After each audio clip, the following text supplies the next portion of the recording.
Very happy to be here to welcome back Simon Grennan and Sperandio, who are graduates of UIC, and many of you today, the graduates, probably know of this.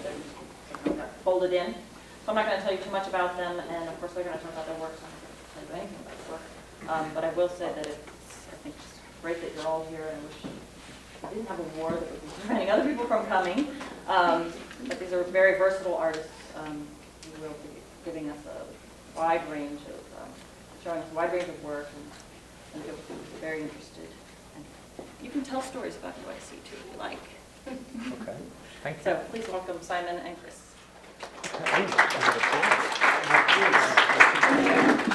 Okay, we're going to be fairly brief. Chris and I have been practicing properly in a kind of professional way, in a business way, for over 10 years, almost 13 years now. I'm going to speak a little bit first about the kind of principles, the continuing principles that underlie what we do, and the problems that arise therein. And then I'm going to show you a very brief selection of slides. And then Chris is going to talk a little bit following that about the work that we are currently engaged in with television. And then we're going to show you a very brief piece of video. Essentially, 10 years of work or 12 years of work is a lot of work. A show and tell like this, I think, best gets down to it if we are kind of focused and give you a bit of an overview. So the slides I'm going to show you are going to be drawn from the whole period.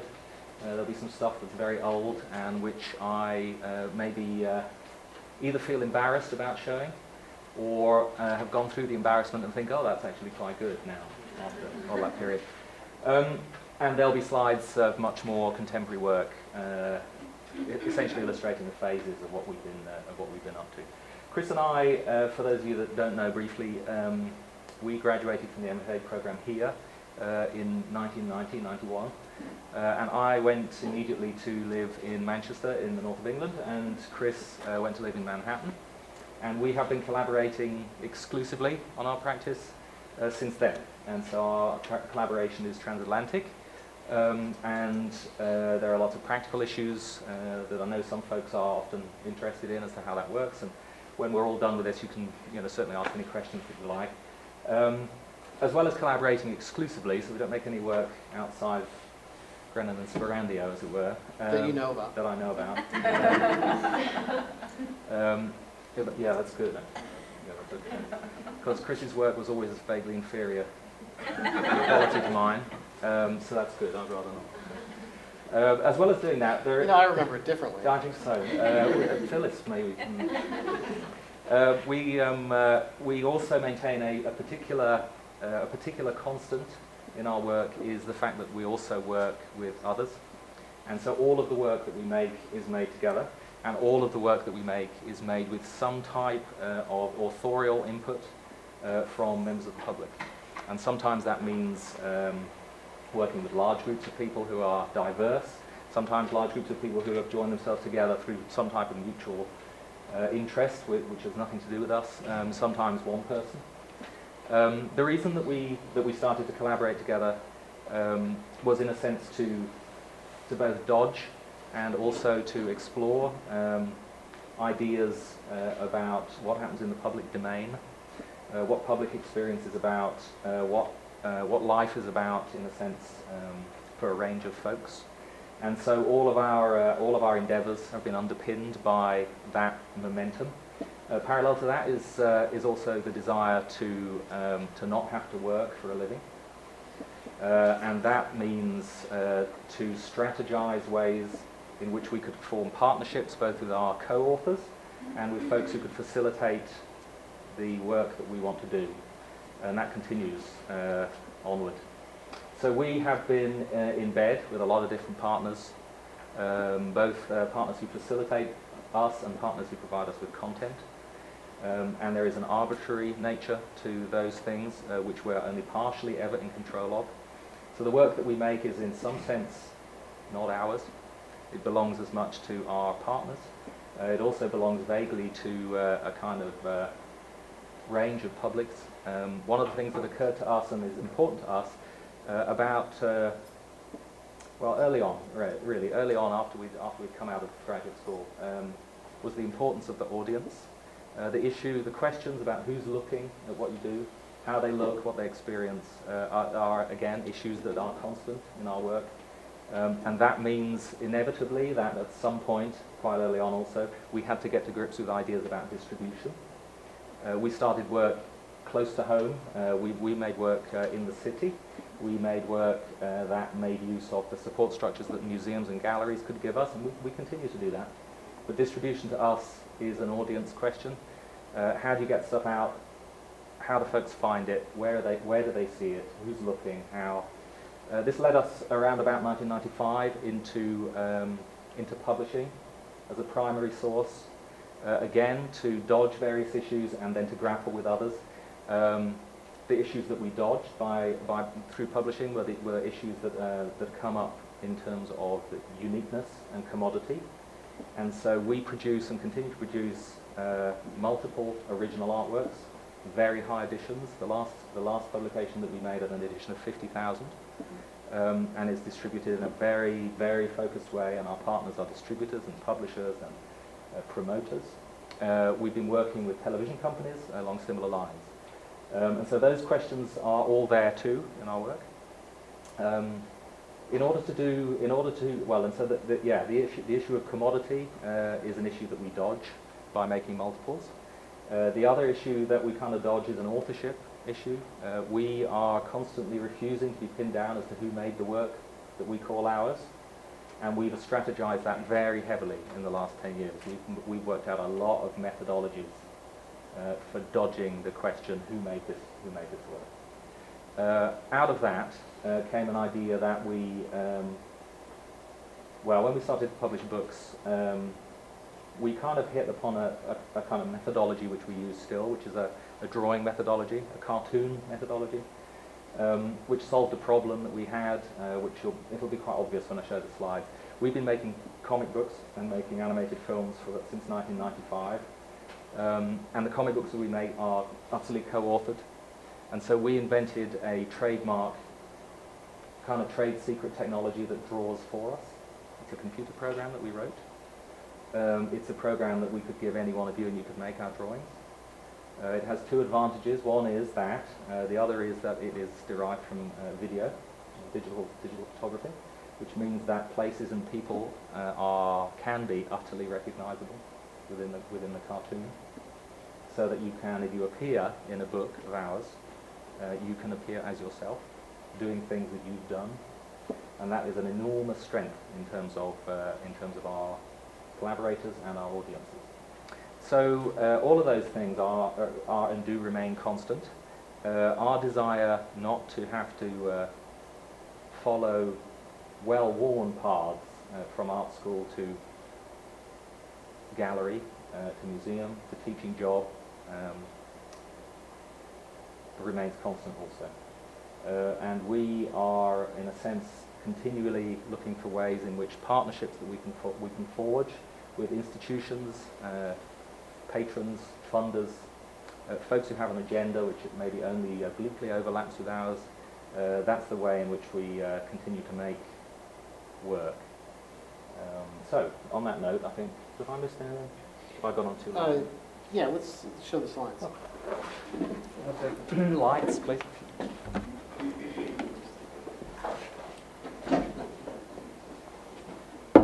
Oops. Right.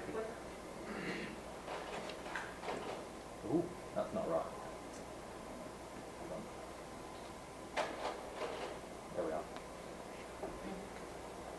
So I'm going to just talk through these really briefly. I'm not going to get into any kind of critical. Who's laughing? Julia. Oh. That's not you. It's this image. Yeah, I know. Why did you have to say that? So I'm simply going to talk through what these are, where they come from, how they kind of came into being, and hopefully if you bear in mind the kind of brief outline of our underlying process strategy, then all of that will hopefully key together into something informative, if not meaningful. This is the work that we made almost immediately that we came out of the school here, and it was the work that we made in partnership with the Lakeview Museum of Art and Sciences in Peoria, Illinois, which we enjoyed enormously. We did two things there, and this is one of them. They were functional things. We invited the staff of the museum to bring something from home and to team it with something from the collection of the museum. And then we put those things on display in the museum. And this is a toy Batman brought by the head of education from her son's collection, and teamed with a Tang Toon horse. Oops, I'm going to focus this if I can. I'm very bad at all of it. Oh, thank you. Somebody's helped me. Yeah.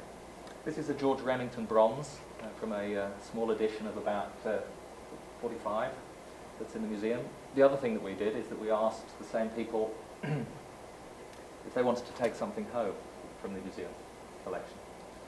And we worked with them to make a series of photographs. And these photographs were made in their houses. And so they took something home and, as it were, placed it where they fancied it. And so the bit that belongs to the museum is the George Remington bronze, and then everything else was arranged through lens, as it were, by our co-author at her house. So the dog is hers, and the cabinet, and everything else. Then, sorry about the focus, I'm terrible at that better-ish? Okay. This is the focused kind of product of a very long-term project that we were involved in between really 1991 and 93 for Sculpture Chicago here in Chicago, which was curated at that time as part of a project that eventually became known as Culture in Action by Mary Jane Jacob. And this is the result of almost 2 years' work with a group of people who are unionized line workers at a Nestle factory in Chicago, chocolate factory. This Nestle factory is very large, and we essentially facilitated, through Sculpture Chicago and with the union,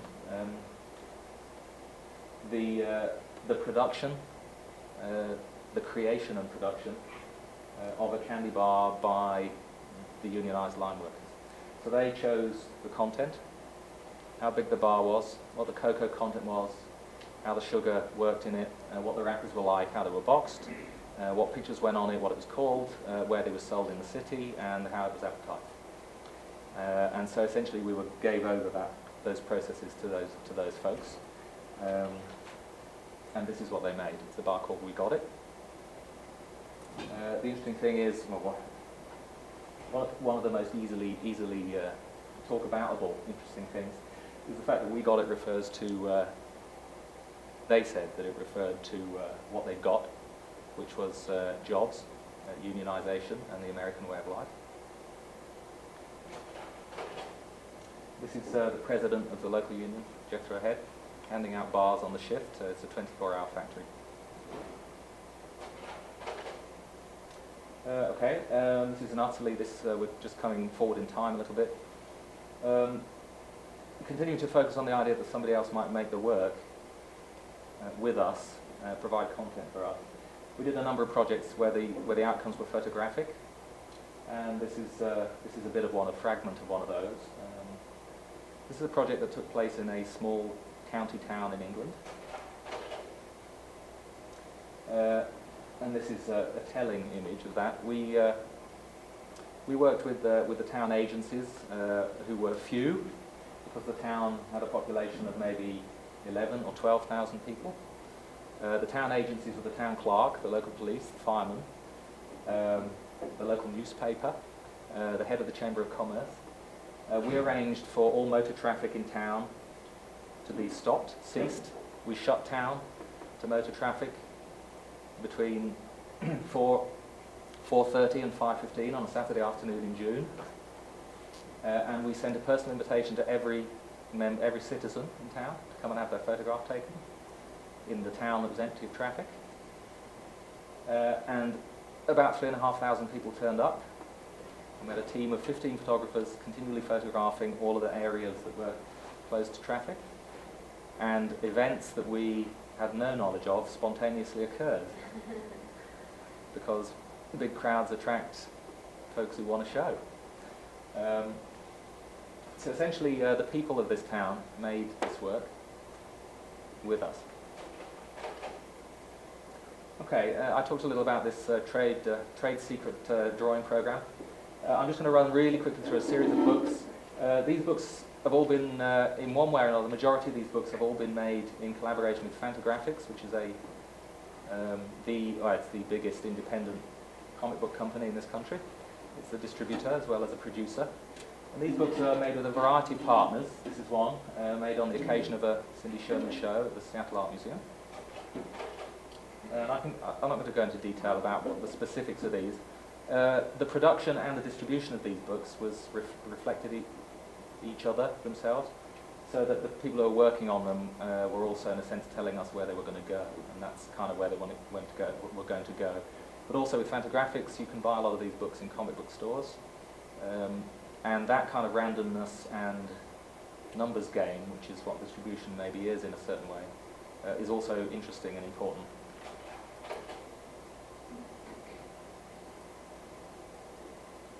And so you guys write the text? No. These books all contain narratives or fragments of narratives that are written and art directed and edited by the folks that we work with. So this book presents a series of self-authored portraits, making use of our drawing style. But the text and the editing and authoring of the image was made by the students at the school, the museum. Coloring? Similarly. What So about the capitalization or the moments in the text where it's larger? Yeah, that's them too. That's them. Yeah, we have a limited language that presents them with unlimited possibilities. Oops. Sorry about my focus crappiness. This was a book that we made PS1 MoMA, which presented stories from folks who visit there, audience members, artists, staff at all levels, which was distributed reciprocally. And similarly, this is a book, this presents 9 stories from 9, we work with 9 people to produce this book in Greater Manchester. This book is also designed as an audience development tool for local visual arts culture in local museums, quite overtly, and so the storytellers are aware of that, and work with us to achieve something which is meant to attract new audiences to museums, and that's fine with us. There's a page from that book.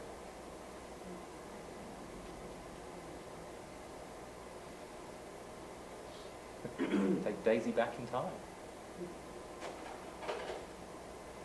Okay, I'm just going to run through. We work all sorts of places. Like I said in my kind of introduction, our partners are various. This is a poster that accompanies a record album that we drew the cover for, and the members of the band, and this is them, art directed this and provided the narrative that they wanted us to present. This is from a series of bus advertising. People on the bus tell a little story about being on the bus. Their fellow travellers get to read a tiny fragment about them. Maybe they see them someday.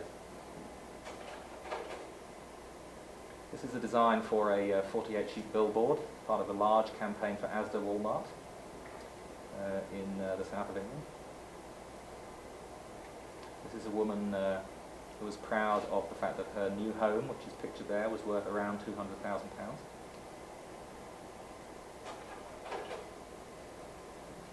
This is another billboard from a different location, different folks.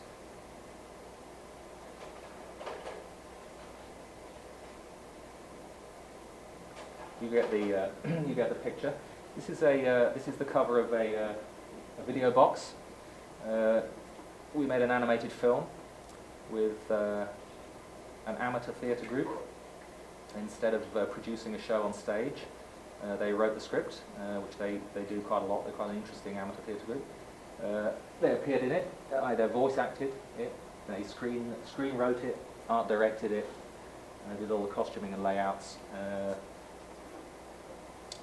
It appeared as a video to be viewed in the home in quite a high edition, and also it was broadcast on television. And then I think that brings me to the end of my little bit. This is a fragment from the video that we're going to show you when Chris has had a chat about TV. Can we get the lights? Oof. All right, so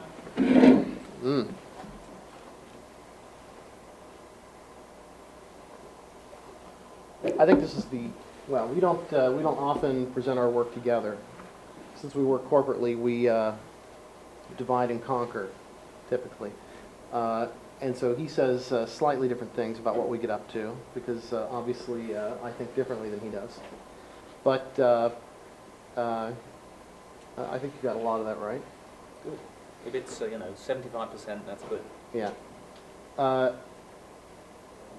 We began working with television.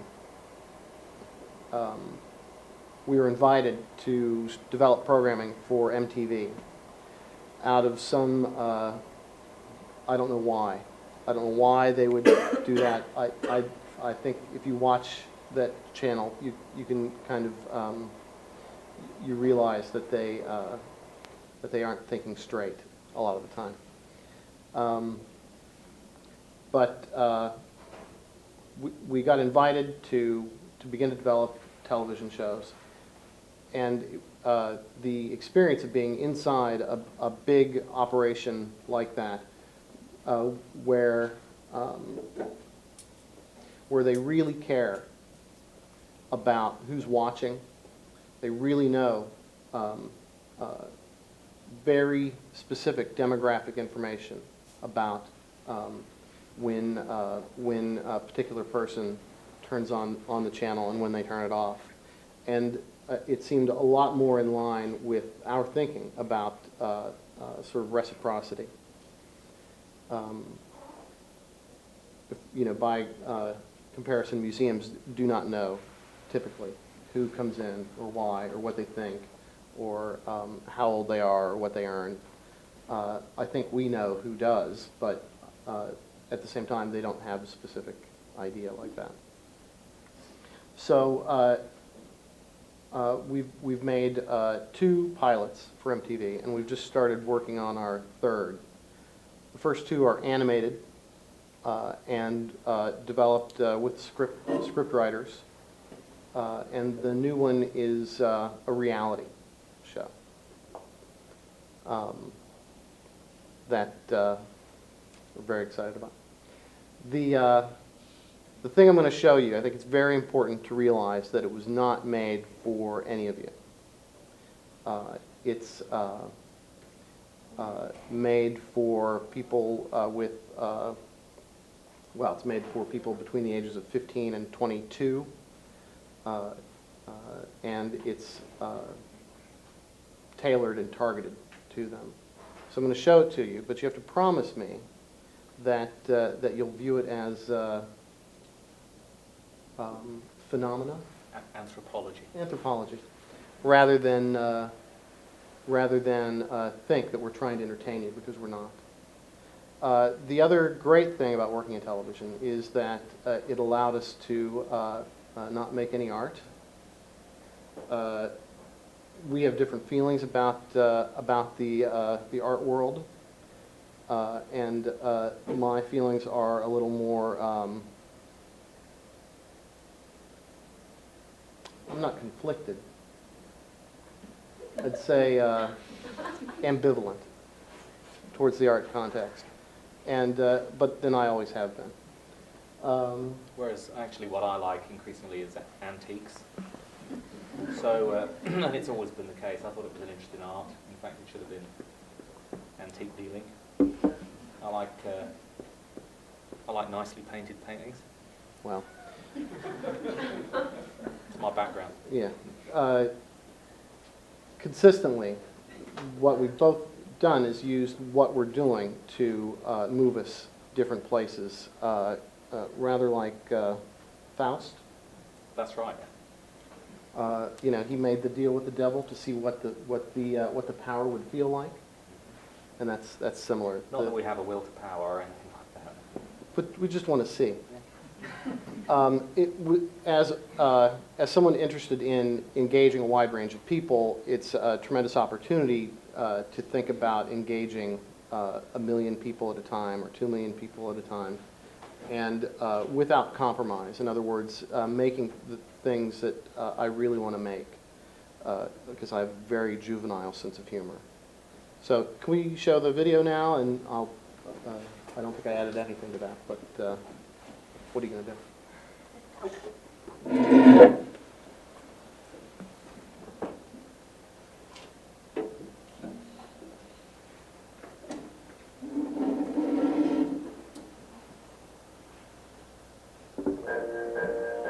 Floyd is tabloid television with a twist so simple that even a brain-dead gas hopper like Cousin Clem can keep it straight. Here's how it works. We'll present 3, count them, 3 bizarre stories. 2 stories will be false, and 1 story will be outrageously true. As mandated by federal law, Floyd now contains 1/3 true stories. And look, Yoda, we'll even prove it to you. We'll quote sources and everything. So be the first biatch in the cell block to figure out which story is true and shout out, okay? Now, tell you what, we'll show you how it works. Can you guess which one of these teasers is true? Mariah's Munchies. Mariah Carey named her album Butterfly because she likes to snack on the delicate insects for breakfast. Andy's awful Adam's apple. Andy Garcia was born with a growth on his neck that was actually the remains of a twin sibling. Gwen Span Span. One Atlanta bartender is such a rabid Gwen Stefani fan, he's had every lyric she's ever sung tattooed on his butt in tiny writing. Let's crunch those numbers. Mariah Carey eating butterfly. Yeah, and she's afraid to show her navel in public. A lyric-filled butt? No doubt. That's a big old lie. But Andy Garcia's ghastly goiter, that'd be 100% true. See it for yourself at the Planet Hollywood in Phoenix, Arizona. Now strap yourself in, girlfriend, because that weren't nothing. Here are today's top stories. The straight poop on George Clooney. A few years back, hunky George Clooney's home was severely damaged by an earthquake. Poor George. He was forced to spend several weeks sleeping on a friend's couch. While in residence, George considerately took it upon himself to clean his friend's kitty litter box. Oh, dude, I'm worried. Oh, my cat hasn't, in 2 days. George, sensing a golden opportunity, chose not to explain he was moonlighting as the kitty's washroom attendant. Dude, this is one constipated feline. Oh, come on, kid. Give me your drum. Oh, it's been a week, George. I don't know what's wrong. I mean, he's been eating his meow mix. I've been massaging his tushy. I even changed the litter box, man. I put his nose in. I said, that's your home. That's your home. Well, I'm just gonna have to take him to bed. Nurse, kitty laxative, stat! The next day, the friend went off to work. Mischievous George had his chance. The moment he'd been waiting for. Wait, another corn burrito. Stop. Don't be stingy. The guacamole. Then, after George had cleaned up Kitty's little messes, he let loose with some of his own. Oh, my God. Kitty?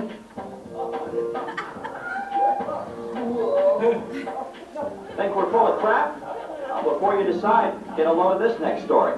Sour apple, open barrel of monkeys. We all know skinny rocker Fiona Apple ain't afraid to speak her mind. The MTV Music Awards are a bunch of bullshit. But a few weeks ago, Fiona threw her biggest tantrum yet. The young songstress was watching TV on her South Africa tour. Holy shit! What the f is this?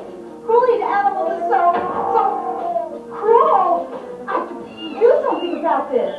Fiona, are you opposed to all monkey sports like, say, monkey monkey synchronized swimming, for instance, or do you just take monkey boxing? What kind of question is that?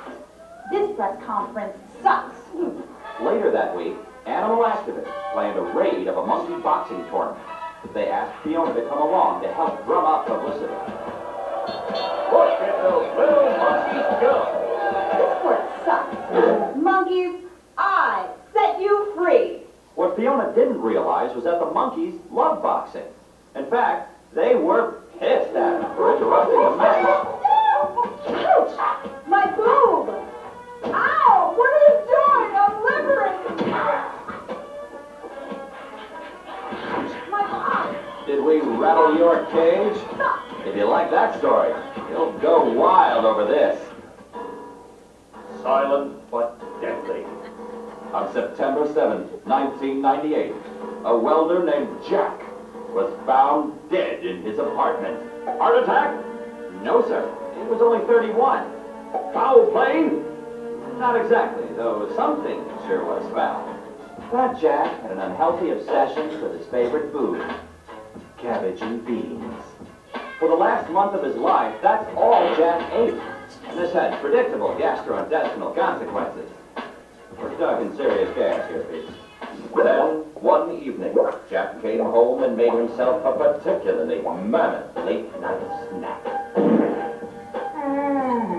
Come to Papa. And then it was off to bed for a very long nap. Yes, poor Jack had taken his obsession too far. The coroner found a fatal amount of methane in Jack's blood and concluded Jack had suffocated from a deadly cloud of flatulence. In other words, finished off by his own farts. Well, maybe we're full of hot air and maybe we're the wind beneath your wings. So which story is true? Shout it out, because we're about to make the big reveal. Ready? George Clooney doing his business in the cat box? Yes, my friends, that's absolutely true. George let the cat out of the bag in issue number 235 of GQ magazine. Hold on, though.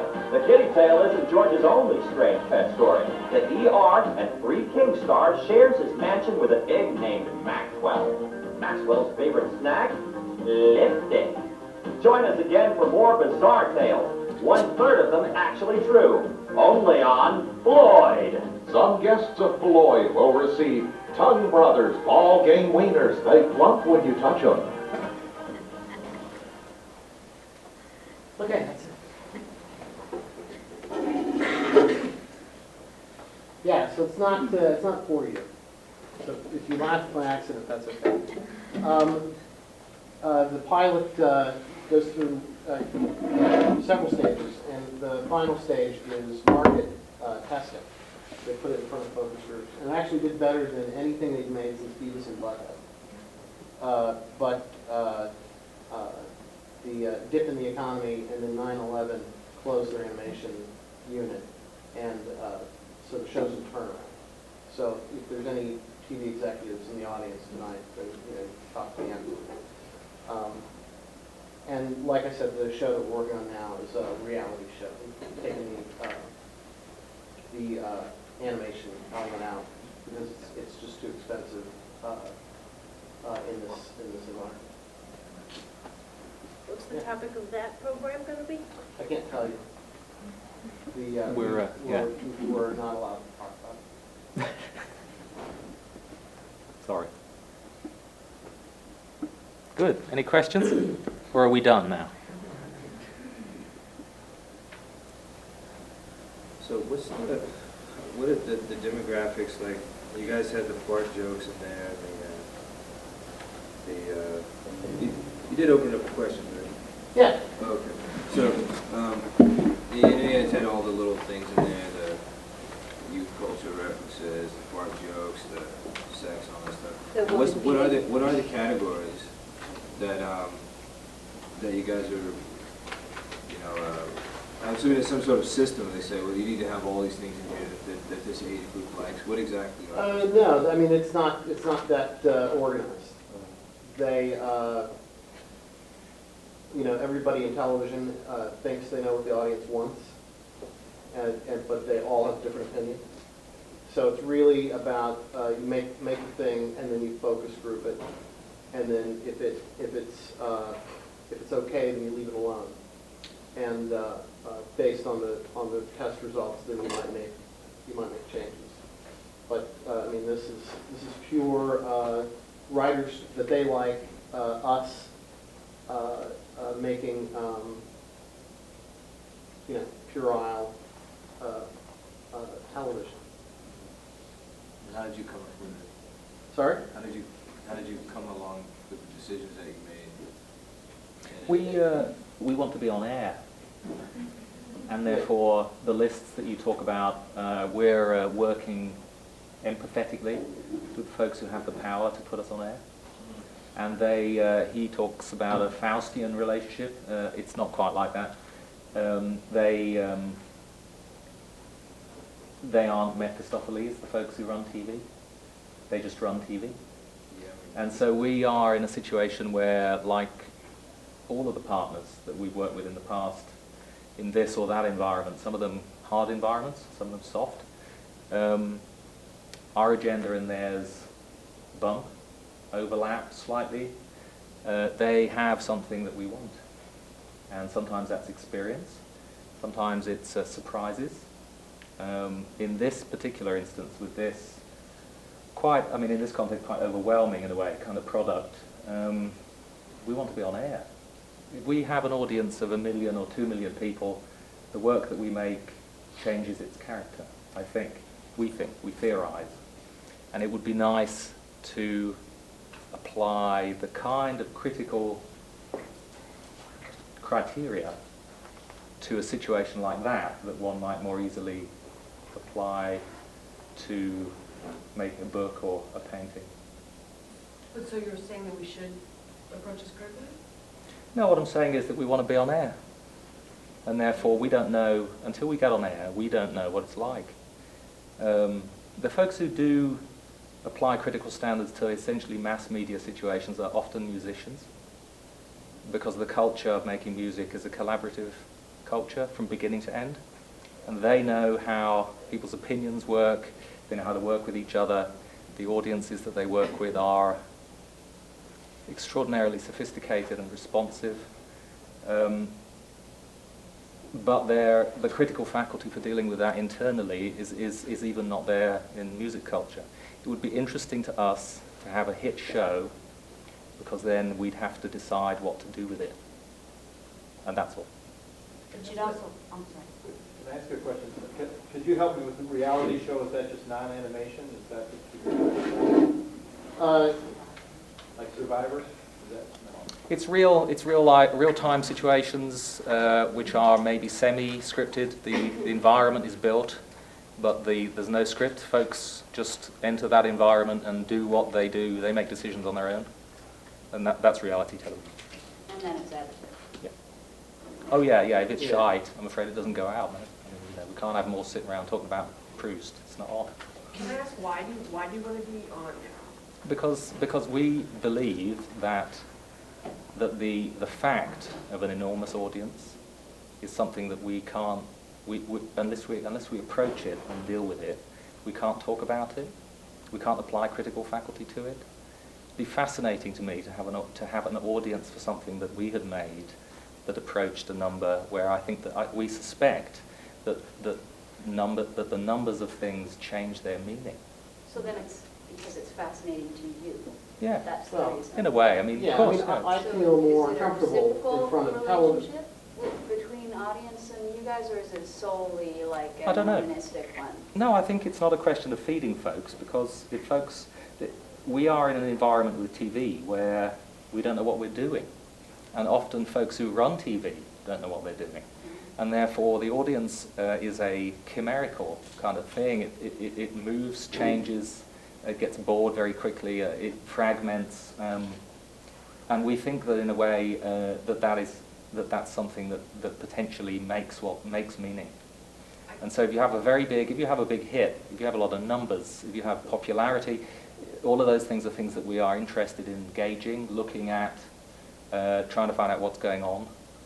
Because it's bizarre to us that, say 1 million people watch a show, or that 1 million people buy a CD, then their participation in the creation of what that thing is palpable. They, in a sense, the audience, as a kind of mass, behave in a particular way. They make that work in a way, and that's what we're interested in. There's a lot of interesting yeah. relationships behind, like for instance, the art world, where like someone like Ronald Lauder, who is the is the heir, or did he build Estee Lauder? I think he's just the heir, right? Son. So so you have Estee Lauder makeup, right? And then you have he's the chair. Is he still the chair of the board at Museum of Modern Art?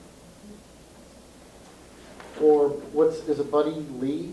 What was her name? Buddy Mayer, who's the daughter of she's the daughter of the Sarah Lee. Oscar Mayer, the Wiener King. No. Nathan Condon. Yeah. Yeah. And so there's already a really firmly entrenched relationship between mass culture and the art context that we spring out of. And what we're interested in is making those kinds of relationships for ourselves, rather than letting somebody else make them for us, or simply observing somebody else making those connections, or synthesizing, putting things together. So you want to be powerful? Is that what you're saying? We're interested in seeing what it's like well, not just that. I mean, I come at it. Yeah, to have a big audience. I come at it a slightly different way. I mean, I kind of when we were kind of thinking, we're always thinking this shit through continually in a different context, and it's the same. The questions are the same continually throughout the work. I mean, I remember talking to this is me just going off on one.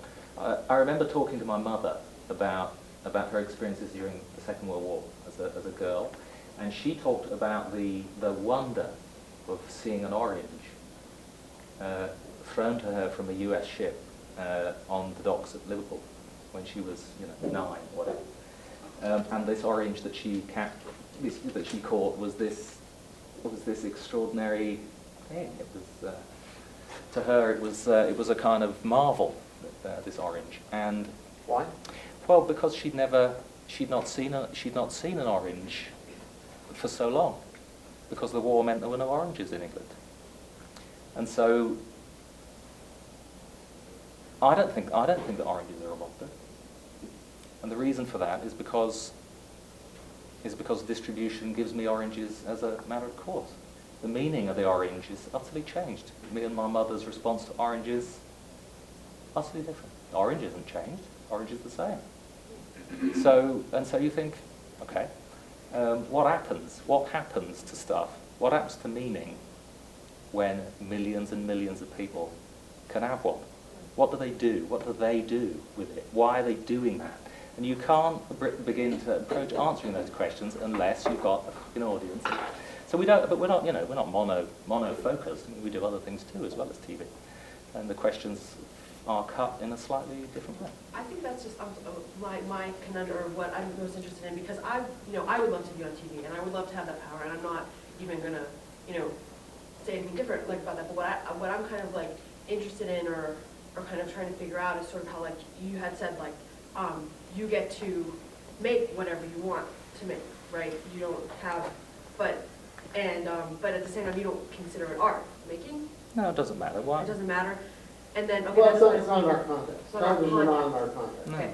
And so, therefore, it's by strict definition, it's not an art. But I guess to me, it seems like you don't get to make whatever you want, and you sort of have to and so then it's just like, to me, I'm wondering, well, how does anything change if it's simply this sort of the fart jokes, how does... No, I mean, like I said, I'm pure opposite viewer. When I was working with the writers, when we were working with writers, we collaborate. We collaborate with a lot of different people all the time, and have for 13 years, 14 years. So working in television, working with directors and producers and writers and actors and sound editors, and it's a fantastic collaborative experience, making something that I believe in 100%. absolutely 100%. But also we work, Show. I mean, the thing is that you're all consuming what we've just shown you as product, and the pilot is a highly developed, highly modulated, kind of rarefied thing, which you've consumed as product. I mean, I showed you, we showed you 19, 20 slides of other, kind of stuff that has different contexts, and it's much more difficult for you to consume those slides, these kind of fragmentary little things, as product. When Chris, you haven't done what Chris asked you to do, maybe. He asked you to look at this thing as anthropology, and you're talking about it as though it's a carefully modulated kind of art projection. It is carefully modulated. Yeah, but it ain't an art an art projection. It's a thing. I mean, it's not so. Because then I feel weird when you say this isn't made for us, because I'm like, why is this made for me? Because it is. I mean, because I'm not 22, because I'm not. I mean, but I am. I'm hip, and like, so why is this made? No, I mean, no, I'm serious. Like, that's kind of weird for me, because if you really do care about this and this is really what you're into and you dig it, shouldn't be like. Shouldn't we be, I thought it was funny, I thought it was great, I'm not trying to come from like a negative thing, I just think some of the things are kind of like. No, like that rape thing with the girl, the choking on the penis thing, I don't think that's funny, I think that's fucked up. I think it's funny. That's too bad. Yeah, well, there you go. Wait, I have a question. Oh, yeah, go ahead. No. Oh, well, so there's a project that the WeGoTech project that you guys did, and then now you've moved on to this. And I mean, what's the process like? I mean, is it the same? Is it from the same place? Or what's the agenda for you guys and collaborate? Like, how do you choose the partners that you said like to collaborate with?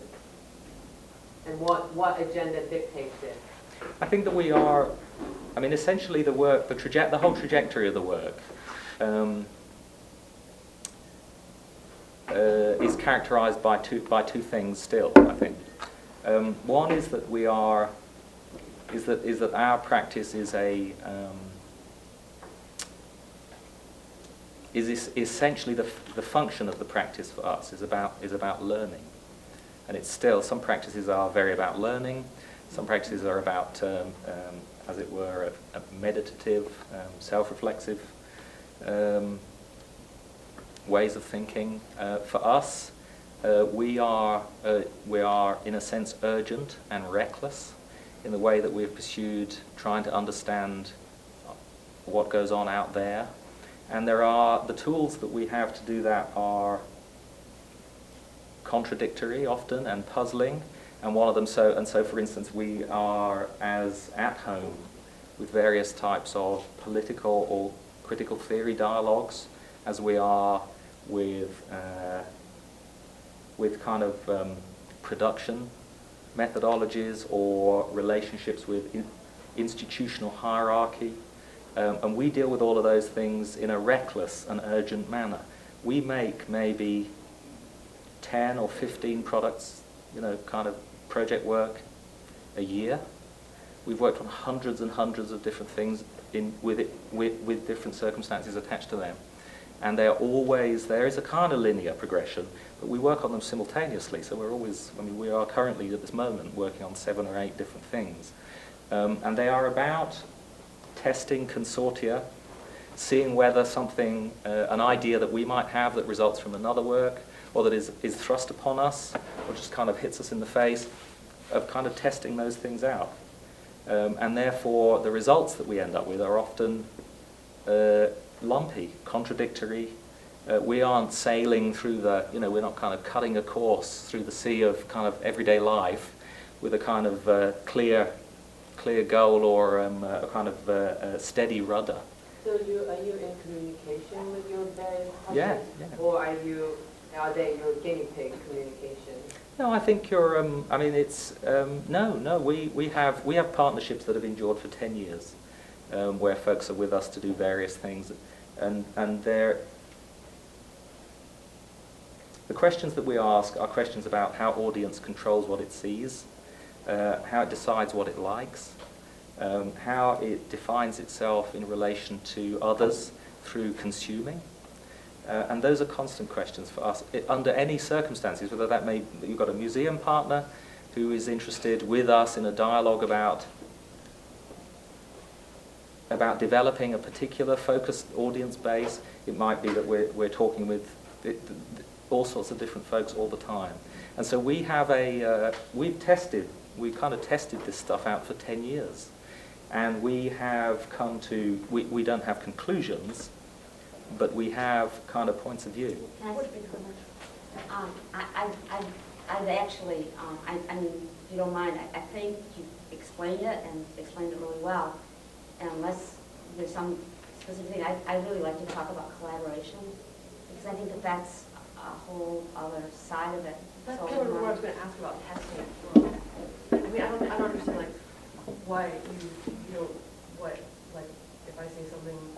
No, I'm just saying, I mean, I think they've defined, described, and as he said, it's lumpy, so if there's Very. But I disagree, Phyllis, because I think that you talk about, and I'm not trying to be confrontational at all. Okay, so I think you talk about audience. No, please go and ahead. And you say that you've tested it and things, but I'd like to hear what you think is the difference between different projects and your relationship to the audience. So because you went through these things quickly, and audience was a buzzword through all of it, right? But like with the We've Got It and the audience and the different audiences maybe that you even have for the project, so the participant audiences and then another audience, that relationship there, as they compared to maybe one of the newer comic books with, say, the MoMA people or something, and then the MTV project. Like, what are the different? Like the audiences that aren't so well defined. Yeah, what are the relationships between those, and what do you think about them, and how did essentially the kind of range, in a way, of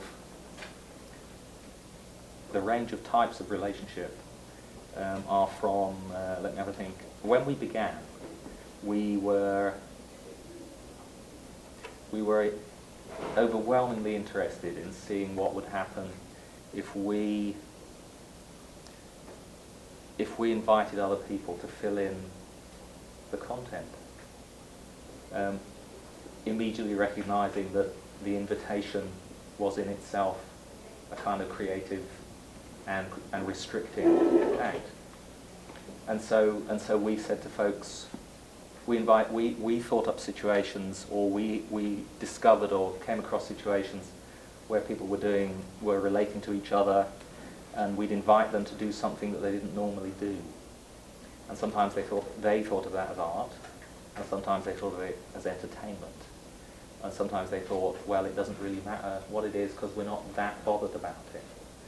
And so those situations, we went through a number of those situations. And the products that came out of those were a chocolate bar and lots of series of photographs where we pushed to a point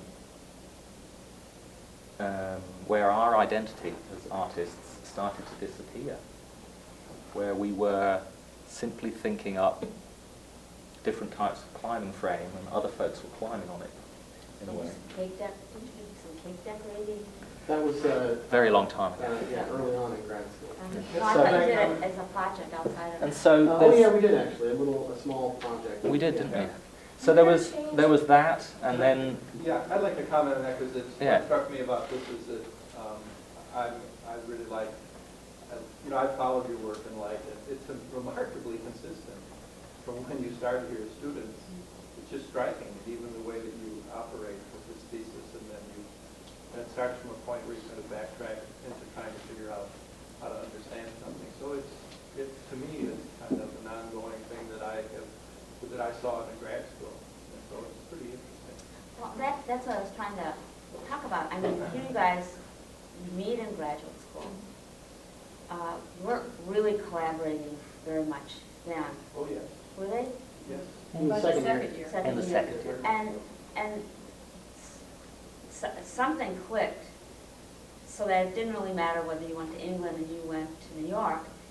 That has kept you together, because a lot of collaborators aren't able to continue. I mean, it just doesn't always work out. So I think that's, to me, pretty fascinating that you found a way of doing that. And then also, you were both making, art. individually and maybe eventually together. It's sort of ornery and is combative kind of stuff. Not, you know, it wasn't. There was a lot of humor and irony attached to it, and.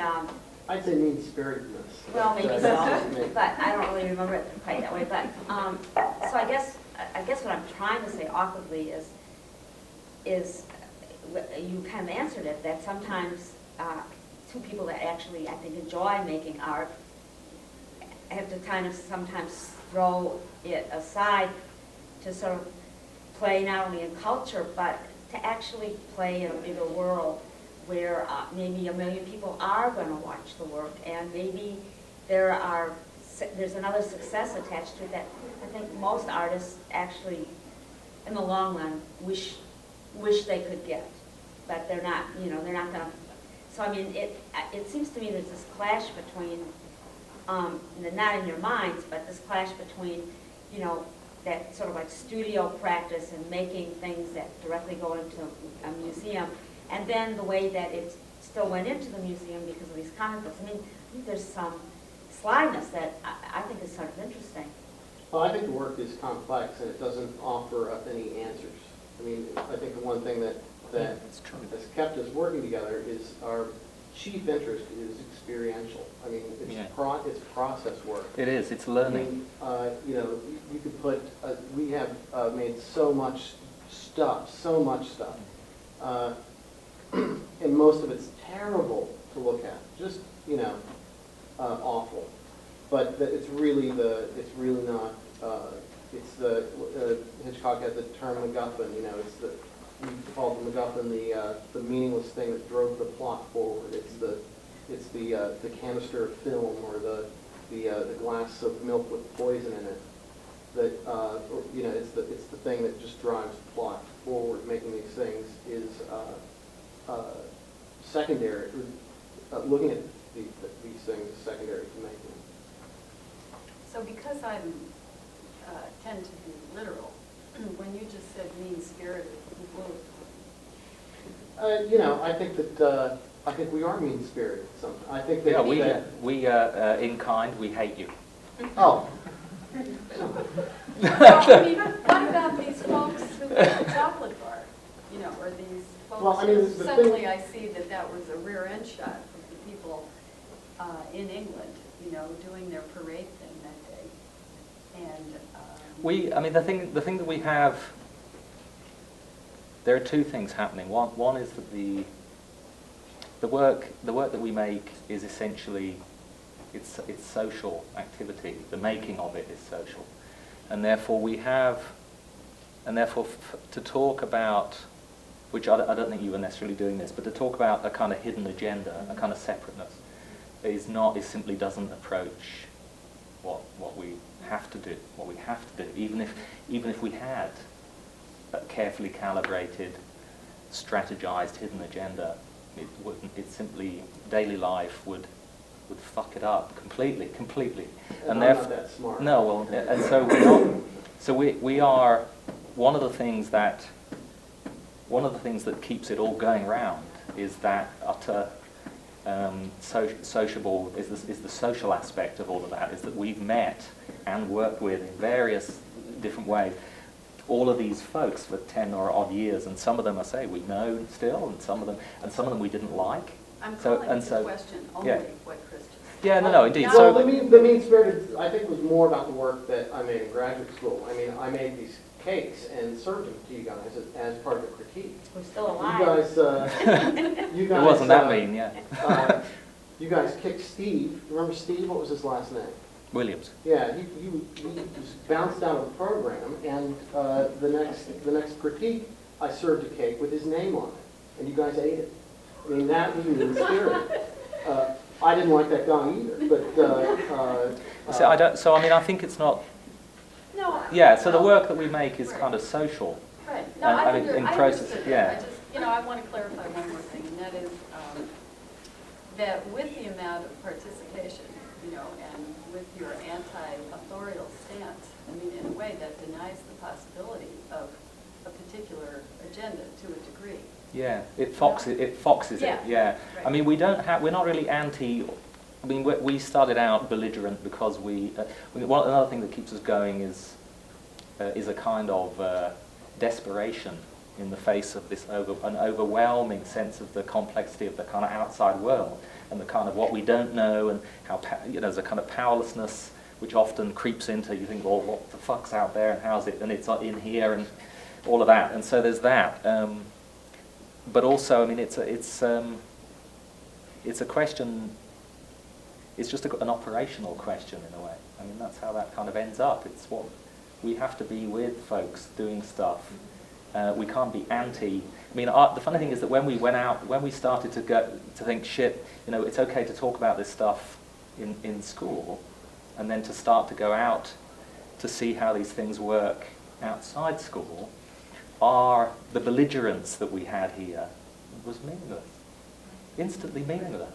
There's nobody, yeah, because, and that's always the case. Do you don't think continually. MTV like that belligerence at all? Likes that, or that's part, because to me that's very much part still of what you're making. It really is. I mean, I can understand sort of like what you're saying, but I think that I buy that it is mean-spirited work. I think that's kind of like, I don't know, I haven't worked with MTV like you guys have, but I don't know, like, I think that's kind of like why people would be interested in it, or They don't think about things too much. No.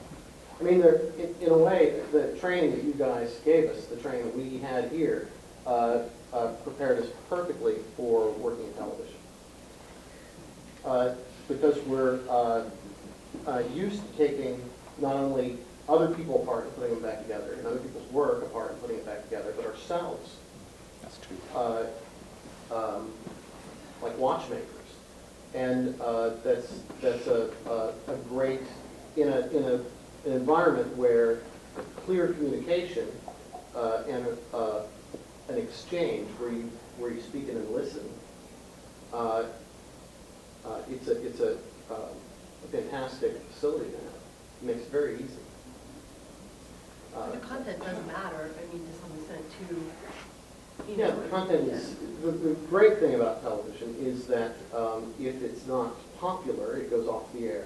And so the thing that we don't have as artists is an experience really with popularity. Yeah, that's true. Because people don't like it generally and don't want it generally. I mean, that's another way we interact with other folks, is that often the folks that we work with are also the audience. They become the audience. And so or the people that we work with, they direct where this stuff goes. And so we shelter from that kind of combative popularity, unpopularity kind of contest, because folks say, actually, it's just for this. We've made it for this. When we work with a theatre group, they have a huge kind of audience base that is about them as a group of people who do what they do, nothing to do with us. And when we worked with them, what we made with them was for those folks. And it wasn't unpopular because it was made for them. They knew what they wanted. They knew how to look at it. Working with us extended that for them in practical ways, making an animated film rather than producing a theatre play. Us working with them the same. Working with voice actors and all sorts of things, and they bring this and that, and they're directing this. Discussions about meaning are really low on the agenda in those circumstances because the audience knows what it's looking at. I'm almost afraid to respond because I think that you guys are trying to bait me to, like, explode. I mean, how in the fuck can you say this shit when... I mean, fuck, man. I mean, we have a war that's looming around the corner, right? Maybe. You guys are saying... This is the fucking problem post. Excuse me, cussing. Oh my God, you guys, how can you just think that it's okay to produce, and see, this is what makes it so bad, is because you do have a background in critical discourse, so you know what people want, you know what they don't want, right? So you can use that. You want to create these cold structures. It's cold, man. Those comic books are cold. It's like you don't really care about the communities that you work with. You're not the audience. Yeah, I mean, that's the thing. We don't care about you. We don't. I don't care about your commentary. I'm not talking about me. I'm talking about the conditions. You can look. You're allowed to look, but quite frankly, all of these things. Let me finish before you tell me that my opinion doesn't matter. all right? So you produce these cold structures and then you insert things into them, right? It's like you're literally removing the hand with the comic book, right? You go into these places and you say, we're looking for something. So then it's okay if there's an experiment for the sake of the experiment, but you don't really care about the people that you're working with. You're working in television, right? Which we know the history of broadcast television. Well, maybe you don't know, but you know the history of broadcast television, particularly in relationship to radio, particularly in relationship to corporate America and selling products. I mean, they dummy down television for specific reasons. I mean, look, we have to rely on the internet to get the truth about the war because television and news has been completely, and always has been, completely incorporated into the industrial military complex. And if you want to produce this thing, which is just like, well, we don't really care about power, but we're just going to produce this thing, and then we just want to see what happens. But how can you deny all of the other shit which comes along with that, which is like the politics of class and race and all that stuff, which is what dictates the fucking demographics that these guys use. Because they don't give a shit about anybody but the people who buy fucking products.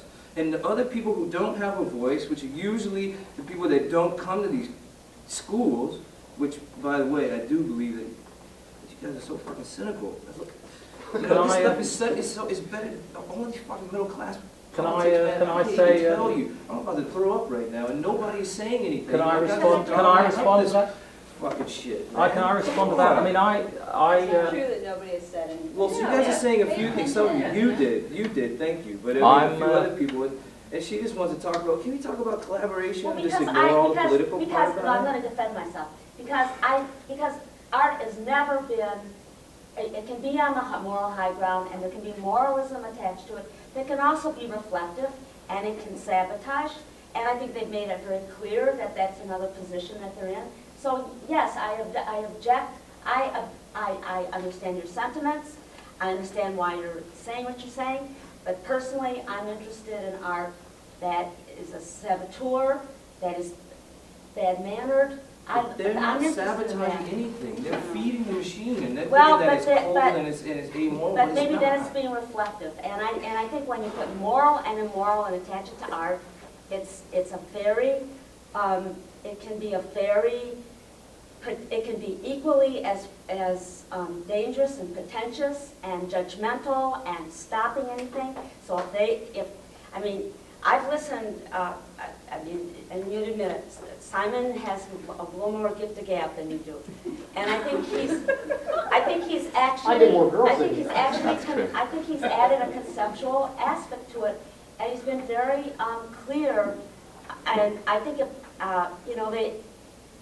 they've been very clear about the position, and it kind of reminds me of Colmar and Malmö, but in a much more culturally and basis. And I think when Chris said, you may not be the audience, he acknowledged, you may not be the audience. That is so not a defense. Yes. Well, I'm not saying it's a defense, but the work is, guys, it's boring. But I know you find that the work wasn't boring. I would watch your offensive cartoon if it wasn't a bad, boring, offensive cartoon. I didn't think it was bad and boring. I think that's the last thing I'll say. I think that the comic books are beautiful.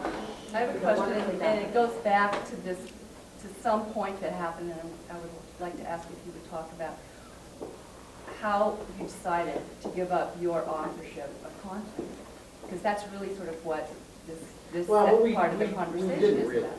We didn't really. I mean, choosing to work the way we did is an authorial. I mean, we could say that we're not the authors, but we are. Right. You're the authors, but you said you turned to other partners to provide content. So when did you make that decision? Because when you were working here previously, you were working with each other and sort of generating a certain kind of content, as you've described in the project. Yeah. So why did you do that? What moved you to give up content, to give up subject? So it was the beginning. It was the beginning of an interest in folks who aren't, and this is where the belligerence came in at that particular moment. And that's why there is still heat in this context, because we decided to give up, we decided to mess that around.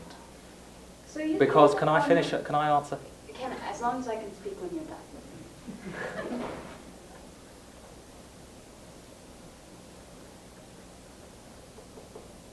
We decided to do that because we wanted to experience other types of social life than the type of social life involved in this arena. And one of the ways that the only thing that we had to play with was our status as authors. Have And you so, ever turned someone down to provide content that you were not No. willing to engage? No. No. I mean, the whole question is the oscillation between a kind of self-awareness and a critical distance is a kind of crucial kind of lodestone to what we do, and therefore comments about our cynicism 10 years ago and comments about our cynicism today are essentially, from our point of view, I think,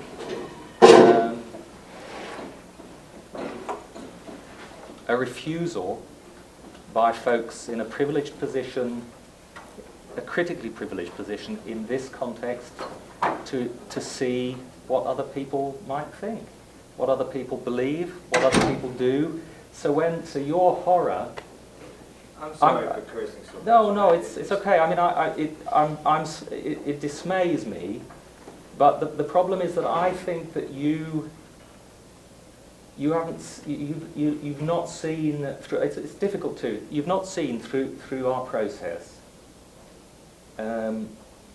the central contribution of other people, and therefore you've been terribly rude about folks who work with us because you think that their participation in what we do, that they're stooges to our cynicism, that they're manipulated because they're in some way not capable of contributing to what we do.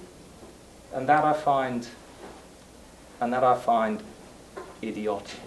No, they're not capable. They fill the void. They fill the space that you create. They are your raw material.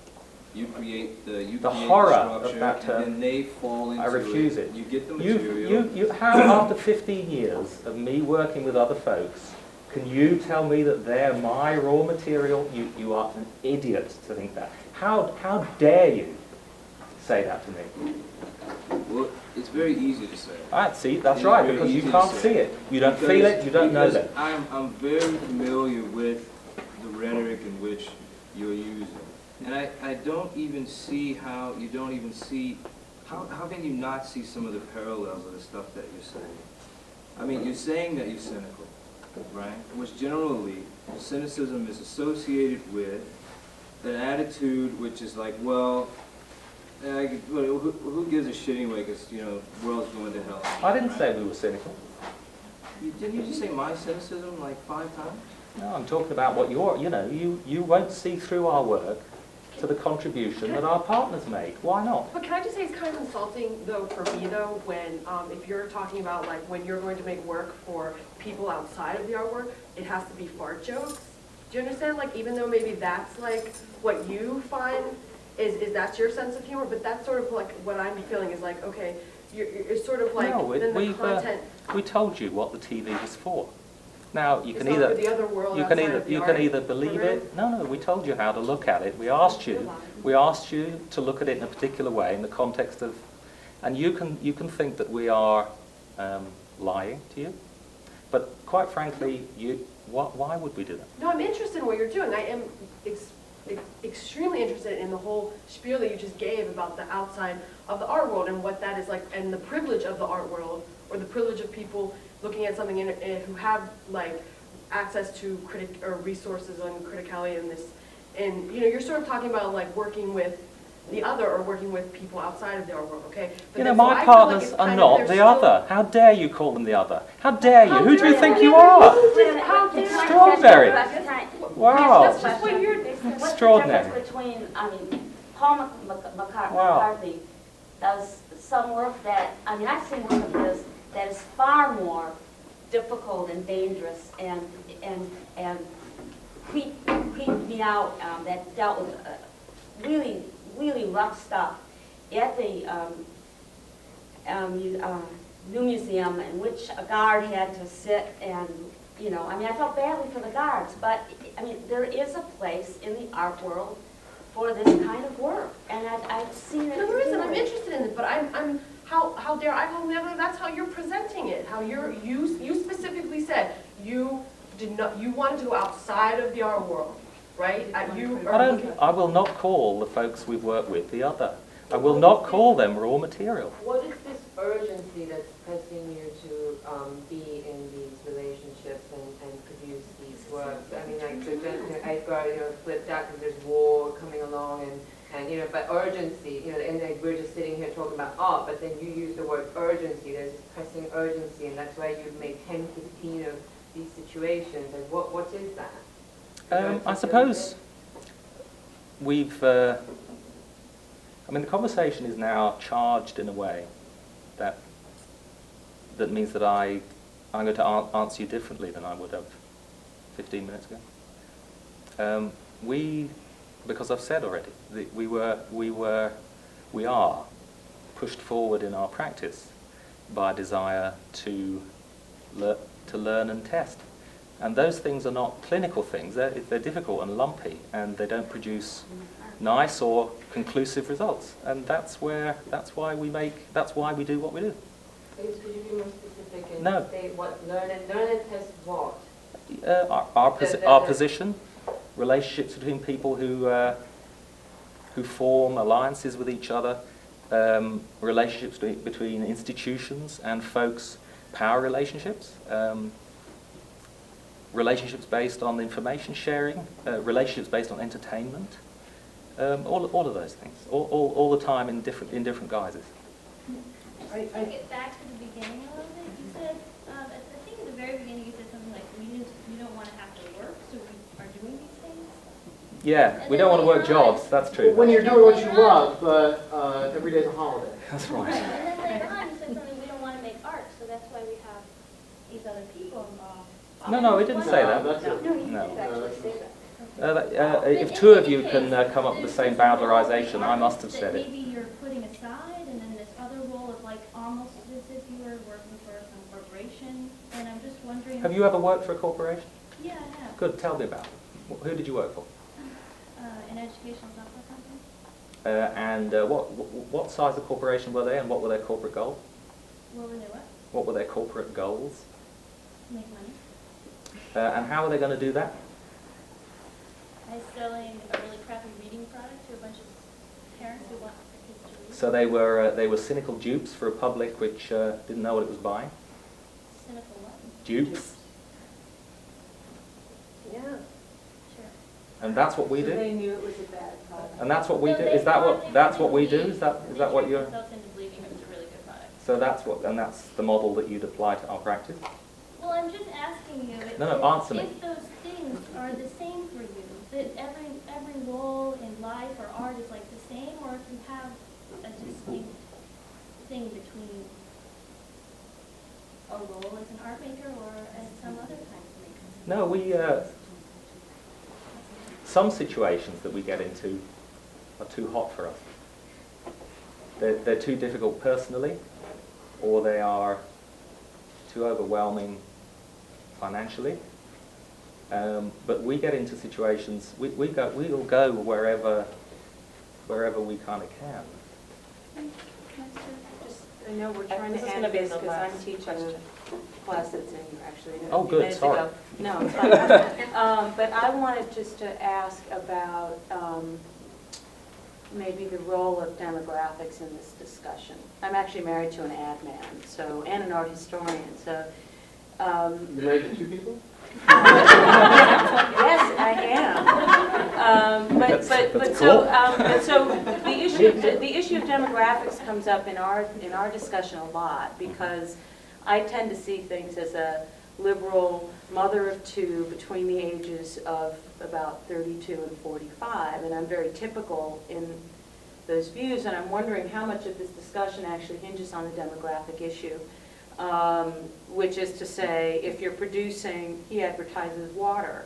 So we see clean landscapes, and there's a message there with which my demographic is very comfortable. And I think some of this discussion hinges on a problem of the demographics in this room as regards the tastes and aspirations of 15 to 22-year-old men. And I wonder if the discussion would be different if, say, instead of working with MTV, if you had worked with PepsiCo, and the mass audience had been an advertising audience versus an entertainment audience. So I think it's interesting. I think even within this room, we are tending to assume that you mean mass audience in a relatively homogeneous way that this room doesn't want to identify with, which is fine here. Doesn't work one way or the other. But speaks to actually I think a very real antagonism between the demographics of this group and that group whom you're speaking to. There's also another antagonism, which is the antagonism between an artist as a service provider and an artist as a product maker. Right. And we are a service industry. And we actually care about what the end user thinks. I think a lot of artists are. It's just that they're working within a different demographic. But we're not, yeah, I mean, it's a different organizational scheme, and I think it's a different perception of and that creates a lot of antagonism. I think there's also the translation of what you do into this context. So I think some of what's happened in this room is that problem, because there's not much that you've brought in that is kind of archival about the process itself or about the things that you learned. So your discussion was a kind of really quick run through of the objects, and then the discussion wants to be about the process and the intentions and what you did learn through those things, but we don't get to see any of that, so we're then dependent upon you as authorities, and then that, of course, is creating this antagonism because you're saying that you're not an authority, but in this room you have to be because that's all that you're giving us. So it's kind of a strange problem about this very audience and your... We're not academics, and so we're feral in a way, in that we've been raised by wolves in the wilderness, and we do what we like to do. And I don't feel too much responsibility. And I do feel some responsibility, but at the same time, I don't think that because we don't fit, we can't quite fit in the white cube in the way that, I mean, our interest isn't in providing documentation of our process. No, our show and tell. Yeah, I think we have to stop. Right. There's a lot. Obviously, there's a lot. So thank you.